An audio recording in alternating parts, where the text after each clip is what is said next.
नाजरीन, उम्मीद है आप सब खैरियत से होंगे। आज हम सूरह कौसर के एक ऐसे मुजर्रब अमल के बारे में बात करेंगे जिसे बहुत से अहले इल्म रिज़्क में बरकत की नीयत से पढ़ने की तलकीन करते हैं। सबसे पहले ये बात जहन में रखें कि रिज़्क देने वाली ज़ात सिर्फ अल्लाह पाक की है। कोई भी वजीफ़ा बज़ाते खुद मौजिज़ा नहीं करता, बल्कि अल्लाह पाक अपने फजल व करम से कबूल फरमाते हैं। अल्लाह पाक ने सूरह कौसर में फरमाया,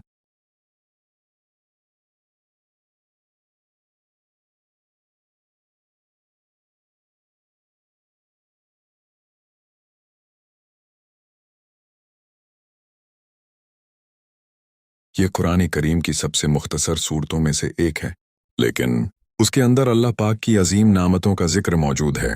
वजीफ़ा करने का तरीका: जमाह के दिन या किसी भी मुनासिब वक्त बाउदो कबला रख बैठ जाएं।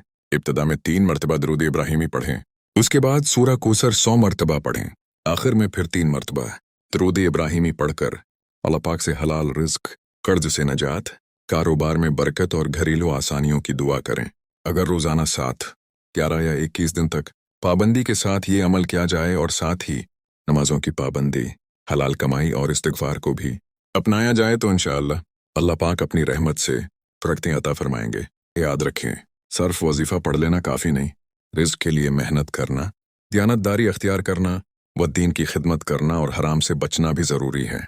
अल्लाह पाक उन्हीं लोगों के लिए आसानियाँ पैदा फरमाते हैं जो उस पर कामिल भरोसा करते हैं। आखिर में अल्लाह पाक से दुआ है कि वो हम सब के रिज़्क में बरकत अता फरमाएं, हमारे कर्ज दूर फरमाएं, हमारी परेशानियां ख़त्म फरमाएं और हमें हमेशा हलाल और पाकीज़ा रोज़ी नसीब फरमाएं। आमीन या रब्बुल आलमीन।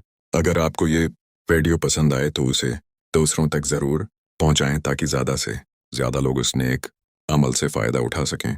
वस्सलामु अलैकुम वरहमतुल्लाहि व बरकातहू।